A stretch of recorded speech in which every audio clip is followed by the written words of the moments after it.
For years, modes made absolutely no sense to me. I would memorize all the patterns, the scales, and it was so confusing until this happened. Hello, this is David. Welcome to this channel which helps you unlock your musical personality so that you can tell a better musical story, your own story, on the guitar. The way that we're going to look at modes is going to break the traditional, here's a major scale, I'm going to start that major scale from the second note, that'll become Dorian, third note Phrygian. If all that is completely foreign to you, good, because this way is much, much better. Now, before we get started, if you want a little bit more help with this, if anything is confusing, I highly suggest you sign up to the free Music Theory DNA course. The link is below, or you can just visit guitarinfusion.com, sign up for this free course. It'll really help you out. Okay, let's get started. So the first thing I was exposed to modes, I was told that a major scale could be started from the second note, and it would have a different name, A Dorian in this case. And then the third note became the B Phrygian. So for years, that's kind of how I see the modes. Each mode is a major scale started from a different note. And to be honest, although I kind of used it, it was not really resonating with me because that brought a lot of problems. For example, if I'm building an idea within this position, which is G Ionian, this idea, for example, is this idea, this lick, G Ionian because it's part of this area of the fretboard? Or is it an A Dorian idea? See what I did there? I'm playing the same exact idea, same exact notes, but in this area of the fretboard. Same pitches and everything, but different zone of the fretboard, which happens to be A Dorian.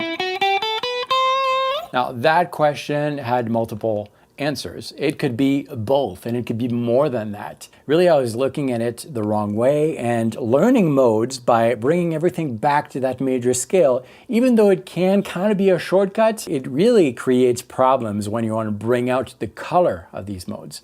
I was missing something fundamental. I was missing the magnet, the note that attracts everything else. So this idea, if it's played over this, which is G, that would be a G Ionian position. Now, if I attracted this lick to this magnet, which is A, I'll bring that A to the fifth string open for simplicity's sake. That lick becomes A Dorian. And so really it's all about the magnet, the note that attracts everything else. Intervals are what create the emotion in music. A note by itself, how many times have I said this in the channel? For the viewers out there, let me know. I don't know, your guess, wild guess below in the comments. But if I play a note by itself, just a pitch, if I play this pitch in relation to something else, oh, that becomes something emotionally charged, right? It can mean something else depending on what it's attracted to. And that's what modes are.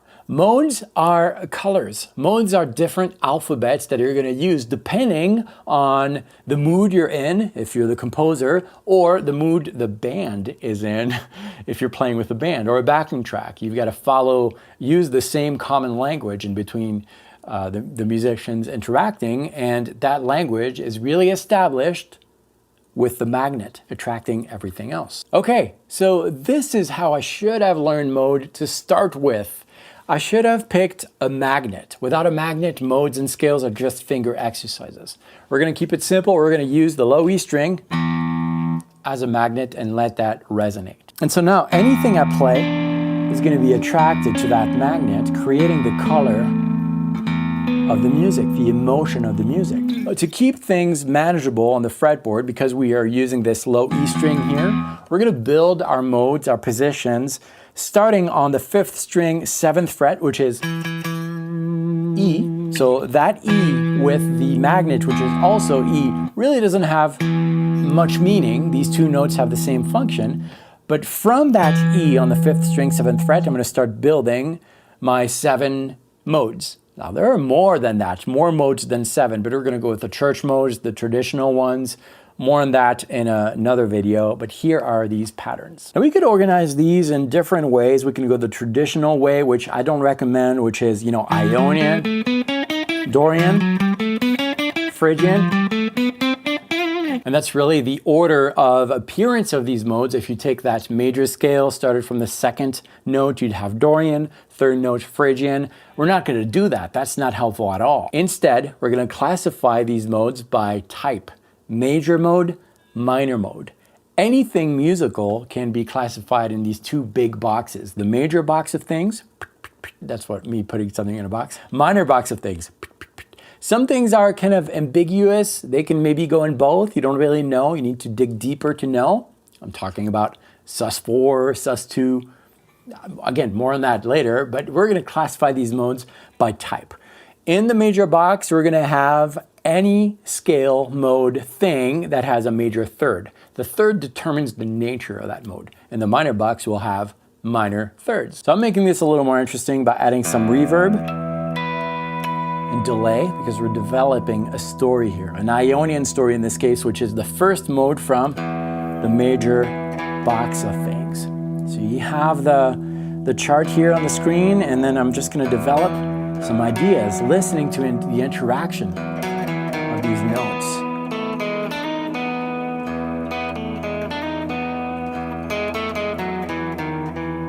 Feel free to skip some notes. You can't go wrong.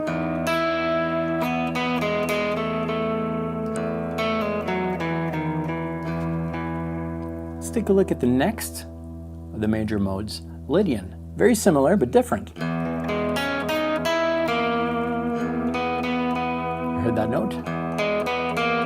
It's also known as the augmented fourth. That's what the free course, DNA course, will teach you about if you haven't gone through it yet.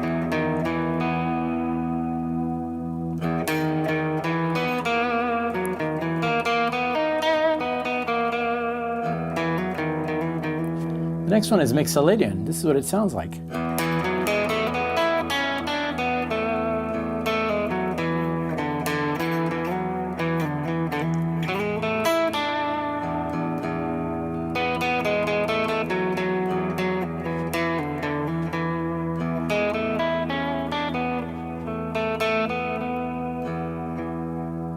The difference can be subtle sometimes depending on the notes that you gravitate around. The goal in this exercise is to really bring out and be in tune with what is known as the characteristic note of these modes. The characteristic note is the note that will differentiate one mode from the other. And in this case, because we're looking at the major box in the major modes, well, that note is not going to be the major third, because that's what makes these part of that box. It's not going to be the magnet. The magnet remains the same. It's going to be other things. Just be in tune with that and listen. Let's continue our exploration here with the minor modes. We'll start with the Dorian. Very colorful, right? And take your time with this to hear all the nuances.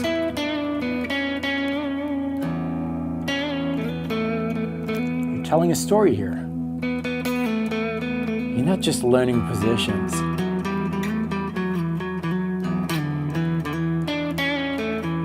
Maybe try some chords.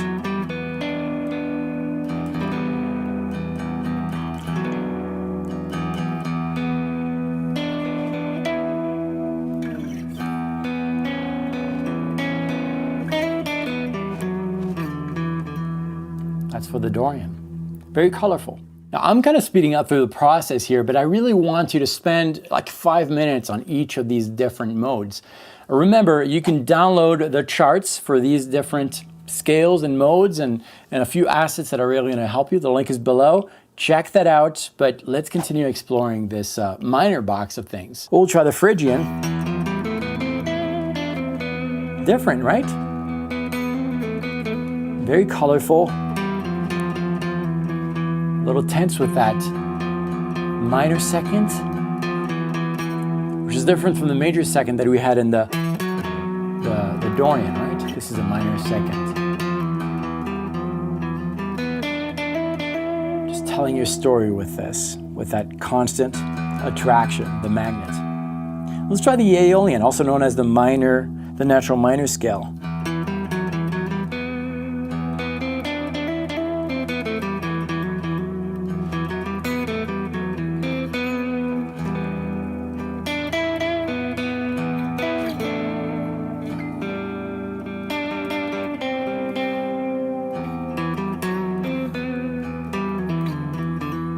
Let's not forget about the Locrian.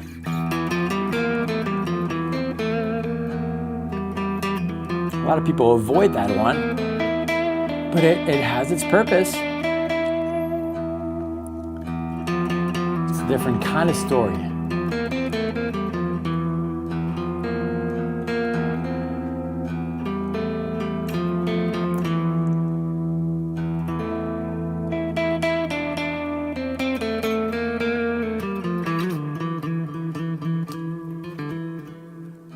I wish I would have started learning modes that way, because that really engages your ear. The fact that we're using the same magnet all the time helps you discern the difference between these modes instead of just seeing them all part of the same system. Yes, they were born from that, but taking these modes and using them as unique and individual scales is really where it's at if you want to play modal. This exercise will really help you understand the construction of these modes. Again, if you need a little bit more help, you should definitely check out my free DNA course at guitarinfusion.com if you have not already. This will unlock your fretboard. It's completely free. Check it out. And if you want to go a little bit further and stick around for another video, well, why don't you watch this one? I think that one will really help you too. And plus, I'm using a different guitar. I'll tell you about this one soon, but check that one out. Thanks for watching. I'll see you next time.